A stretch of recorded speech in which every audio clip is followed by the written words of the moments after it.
Ishparxon. Güzelligi bilan kishi aqlini lol qilsa, botir va qaysarligi bilan tillarda doston bo'lgan. Qahramonlikning simvoli, vijdon va ishbat obidasi Uyg'ur qizi Ishparxon. 1734-yili G'uljining Nilqi nahiyasida dunyoga kelgan. Ko'pchilikka ma'lumki, o'rdadagi ishlar osonlikcha sirtqa oshkorlanmaydi. Qing sulolasi o'rdasidagi ishlar bo'lsa, texmi shundoq. Qing sulolasi davrida o'rdada shuncha ko'p fojialik ishlar yuz berganligi. Hozir bularning 10 mingidan birimi oshkorlangani yo'q. Faqat 1914-yili Xon saroyida Ishparxonning italiyalik rassom Giuseppe Castiglione tarafidan may buyoq bilan sizilgan savut qo'yoq kiygan mag'rur holdagi rasmiy bilan qo'shilib 5 parcha rasmiy ko'rgazmaga qo'yilgan. Shuningdan keyin Ishparxon degan nom dunyoga oshkorlangan va butun Xitoyni zil-ziliga selivatgan. Ishparxonning Manju xoni Chanlongga qarshi turishi millatchi Xitoy Gomindang hokimiyatining toza kutgan yeridan chiqqan. U bir ishbat simvoli bo'libla qolmay, yana Manjularga qarshi turgan milliy qahramon hisoblangan. Shuning bilan jamiyatning necha 10 yilga so'zilgan Ishparxon qizg'inligi ko'tarilgan. Ishparxonning hayoti to'g'risida Xitoycha ma'lumotlarda boshqacha fikr bayon qilinadi. Ular Ishparxonni Chanlong xon bilan to'y qilib, 2 o'g'il tuqqan. 1788-yili 54 yoshida olamdan o'tgan. Qishim mundaqdi, chechi undaqdi deb g'avg'o ko'tarishidi. Bunda qarashlar bizni hargiz qoyil qila olmaydi. Uyg'ur tarixi va madaniyati adabiyot tadqiqotchisi Abdurahim Sobit apandi 2004-yili o'zining Qing sulolasiga oid turli g'ayriy tarixlaridan 5 Ishparxonni topganligini, hammasining Ishparxon deb atalganligini, hammasining musulmon ekanligini aytib bergan. Demak, o'rdada turli o'yinlar o'ynaladi. Bo'libmi, Xitoy yoki Manching ordusida shunga kimni nima desa, shu bo'yicha atilaveradi. Bizning Ma'mura azizam, ya'ni Ishparxonning taqdirimi buningdan asla mustasno emas. Biz oldi bilan bu nuqtani esimizda mahkam tutishimiz kerak. Ishparxonning asli ismi Ma'mura azizam bo'lib, turkcha manbalarda Dilshod Xotun deb ataladi. U 1734-yili Nilqi nahiyasining Qosh daryosi bilan Avral tog'i orasidagi Iran Qabirg'a degan joyda dunyoga kelgan. Iran Qabirg'a degan qadimki Uyg'urcha so'z bo'lib, Iranning Kavaki deganlik bo'ladi. Uning nasabi Oqtog'liqlar mazhabining 4-avlod piri Muhammad Yusuf Xo'jamga, yana mu ishkirliganda Maxtum Azam, ya'ni Xo'ja Muhammad Kasoniga tutishidi. Muhammad Yusuf Xo'jam mashhur Appa Xo'janing dadisi bo'lib, uning yana Karomatullah, Ishqullah degan o'g'illari bo'lgan. Bulardan Hidoyatullah Ishon Qashqarda suluk tarqatgan. Karomatullah Uchtirpanda turib, butun Aqsu diyoriga suluk tarqatgan. Ishqullah bo'lsa, Turpanda turib suluk tarqatgan. Appa Xo'ja 1678-yili G'aldan Bushukto'xon boshchiligidagi Jungar qo'shinini boshlab kelib, Saidiya Uyg'ur xonadonligini og'dirib tashlagandan keyin Jungar xonadonligiga nihoyat ko'p o'lpan topshirish badiliga mulki Qashqariyaga noib, ya'ni Qo'rchoq xon bo'lgan. U 1696-yili Qora tog'liqlar tarafidan o'ldirilgan. Ikki sulik orasidagi kurash bek fojialik davomlashgan. Appa Xo'janing o'rniga o'g'li Yahya Xo'ja o'ltirgan. Ammo uzun o'tmayla u Jallod xonim, ya'ni Malika Muhtaram xonim tarafidan o'ldirilgan. Qashqarda oq tog'liqlarning atomini Ahmad Xo'ja, ya'ni Oppoq Xo'janing navrisi.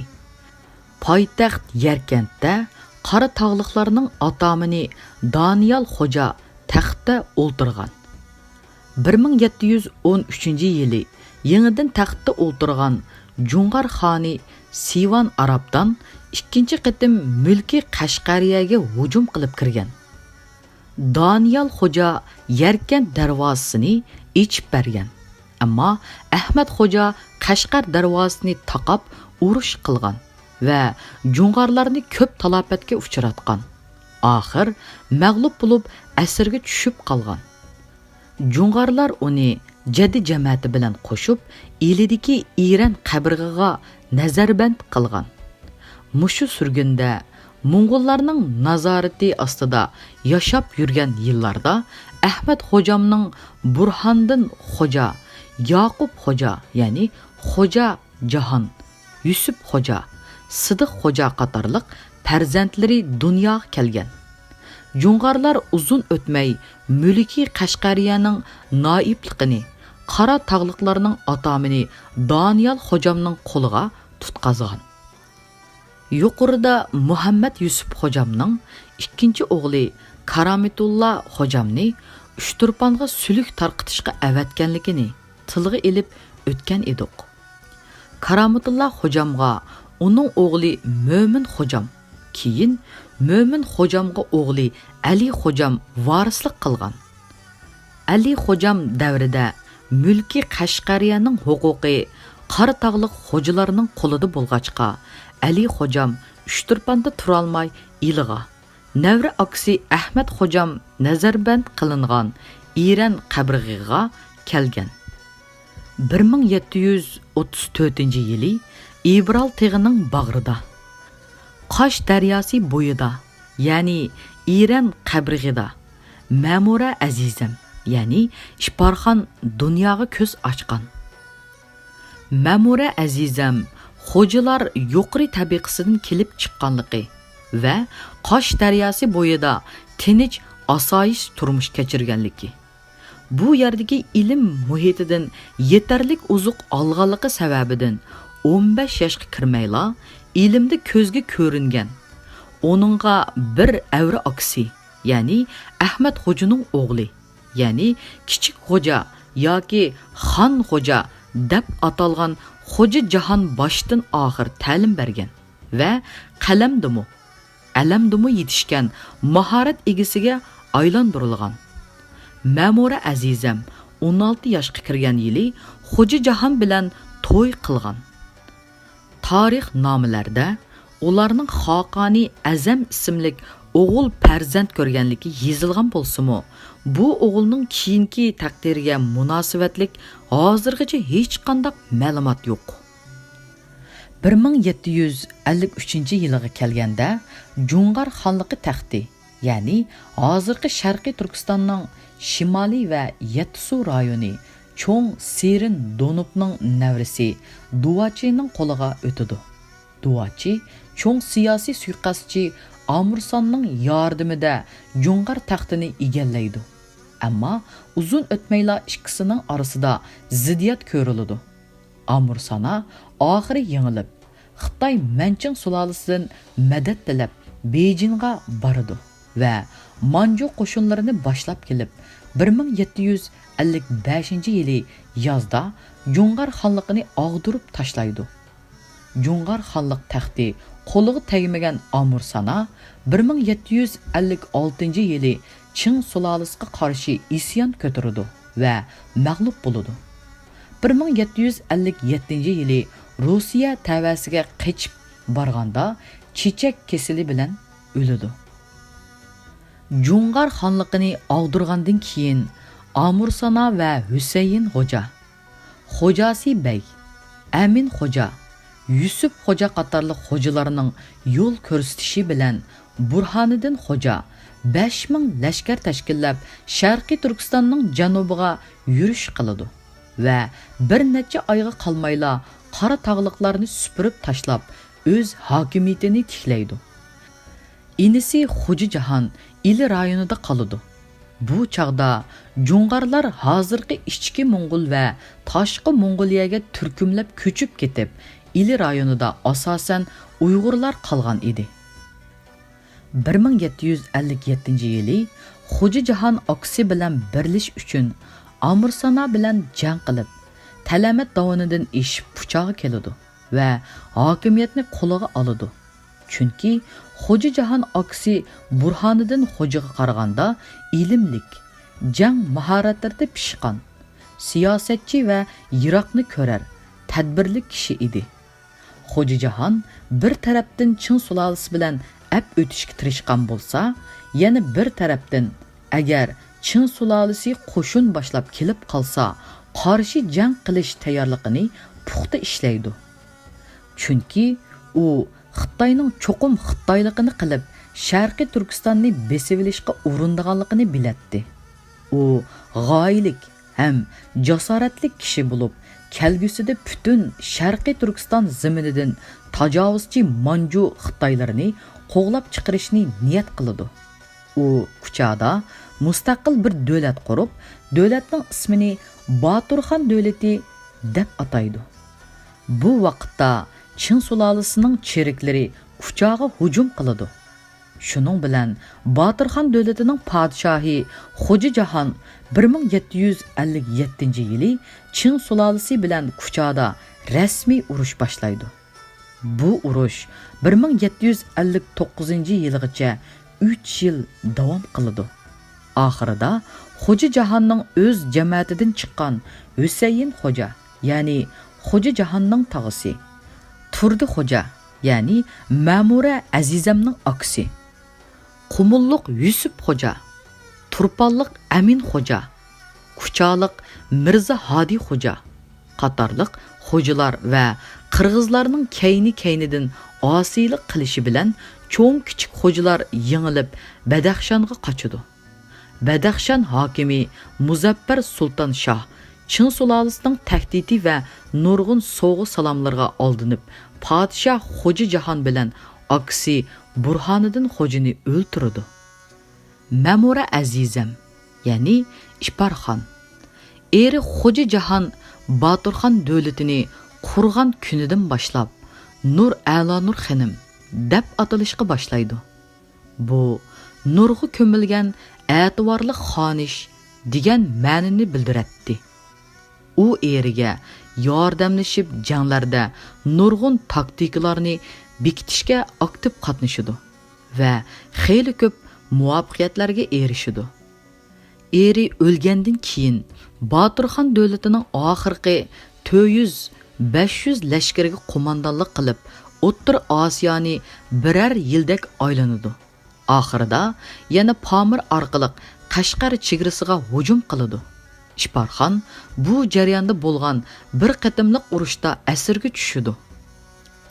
Ishparxon asirga tushgandan keyin Manching cheriklari tarafidan go'yo qimmatlik bir farfur buyumidek yo'gilib, taxti ravonga o'ltirg'izilib 3 oy deganda Beyjingga yo'lab elib kelingan. Bu haqda tarixchi Emir Husayn Qozi Hojim Voqeati Kashfar nomli kitobida Burhonining Gulshan qal'asidagi uylari o'lja qilindi. Natijada Manching cheriklari Burhoniddin Xo'ja bilan Appa Xo'ja avlodlarini Manching tajovuzchilariga qarshi chiqqani uchun tutib, Xitoy poytaxti Beyjingga elib bordi.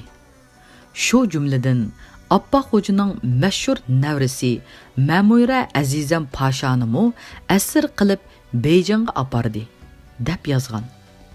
Safar jarayonida Ishparxonning xushbo'y badani har kuni tugi suti bilan yuyilib, seriq moy bilan surtilgan. U Beyjingga kelganda xon uni ko'rib aql hushini yo'qotgan. Onunga Shanfei deb ism qo'ygan. Bu 1762-yili edi. Vijdonliq, imonliq, sharmi hayoliq Uyg'ur millatining iftixori Ishparxon Чанлун ханның барлық имтияз вә тәләпләрне қат'i рәт қылған. Чанлун хан әр қанчы қылсымы Ишбархан оны өз еніға yolатмаған. Ишбархан davomliq yenida o'tkir xanjar saqlagan. Agarda Чанлун хан o'ziga yaqinlashsa, uni cho'qim o'ltirib yetadiganligini aytgan. Xon nima uchun o'ziga muncha nafrat qildiganligini so'raganda, Ишбархан: "Sen mening vatanimni ishg'ol qilding. El yurtimni xonu vayron qilding. Xalqimni qirg'in qilding. Men seningdek bir dushmanni cho'qim o'ltiraman" degan. Ammo Ишбархан maxfiy payloqchilarning qattiq nazorat qilish tufaylidan xonga qo'l silish fursati topolmay qolgan. Xonning keyingi umri savdolik bilan o'tgan. U oxiri Ишбарханның ko'nglini ilish uchun bir chora o'ylab tepib, bir odamini o'nlarcha chirik bilan Sharqiy Turkistonga avatgan. U amaldor Qashqarga kelgandan keyin Qashqar shahrining xaritasini sizib chiqqan.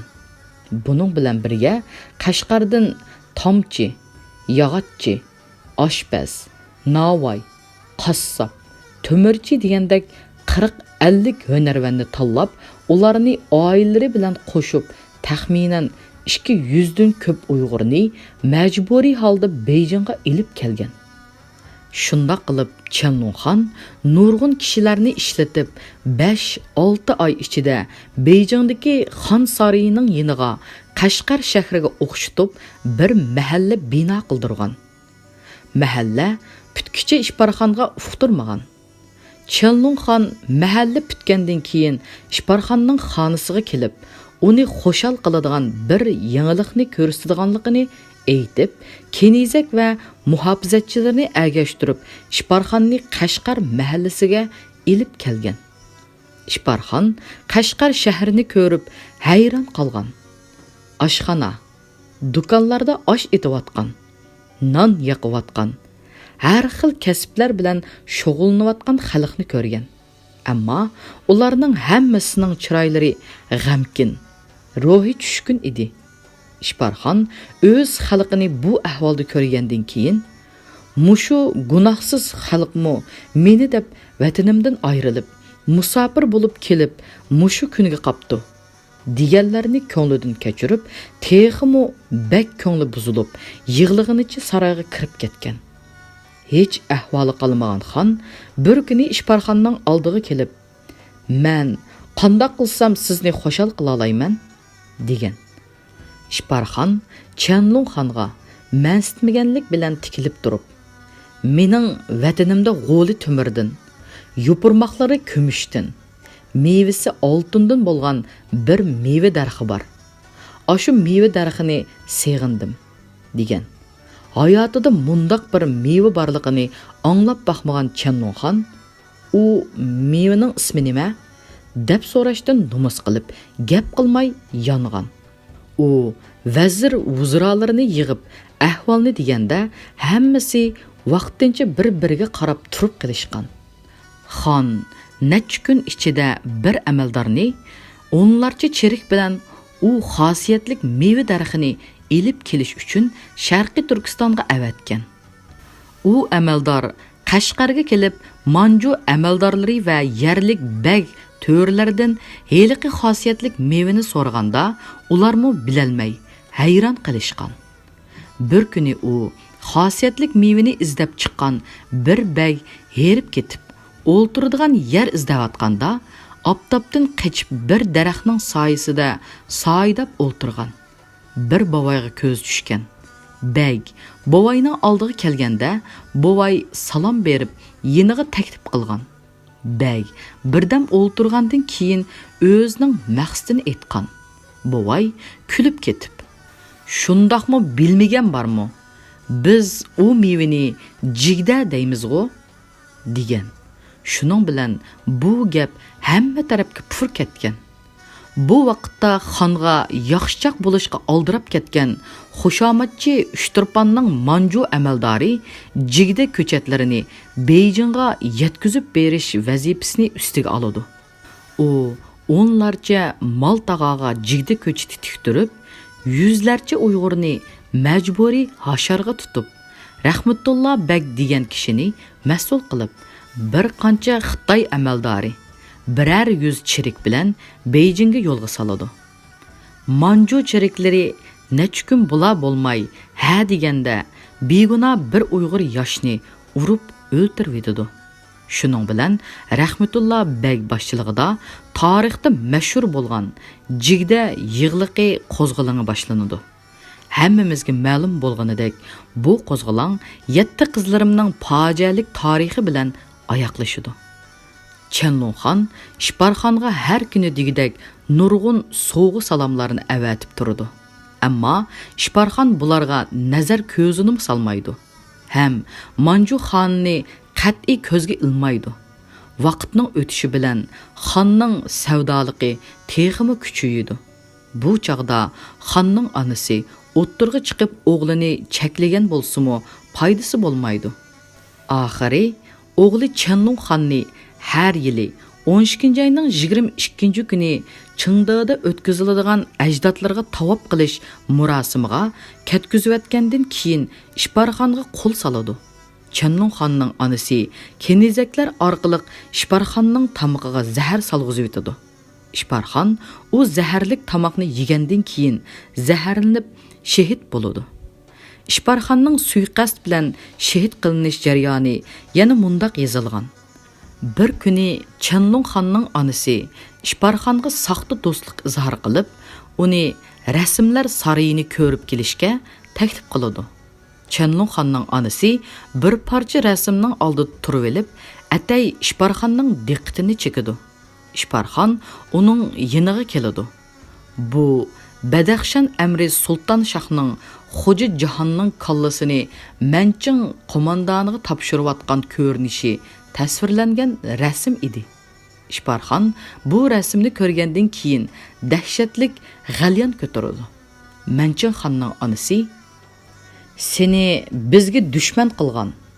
Sen faqat unutolmagan savdolarning biri mushu emasmi? Seni o'g'lim va davlatimni qutqizish uchun bu o'rdadan yo'q qilaman", deydi. Bu vaqtda o'rdaga yetib kelgan Chenlongxon quluploqliq eshikning yo'chiqidan Ishparxonning 2 nafar kenizak tarafidan bo'g'ib o'ltirilayotganligini ko'rgan. Ishparxonning shahid qilingan vaqti 1765-yili bo'lib, Ishparxon bu vaqtda 31 yoshda edi. Ishparxon o'lgandan keyin Ishparxonning munofiq aksi Turdi Xo'ja singlisi Ishparxonning dardida ochiq yutib sil kesiliga giribdor bo'lib, ancha uzun vaqt o'tmay 47 yoshida o'lgan.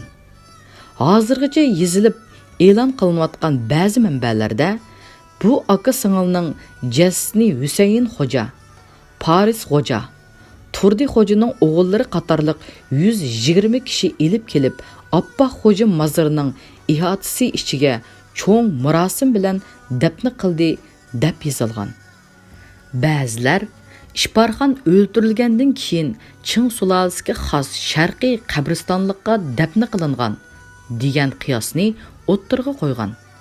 Tilshunos olim Zhu Guoxin ismli Xitoy bo'lsa, Ching sulolasiga xos qabristonlikdagi Rongfei, ya'ni Ishparxonni demakchi.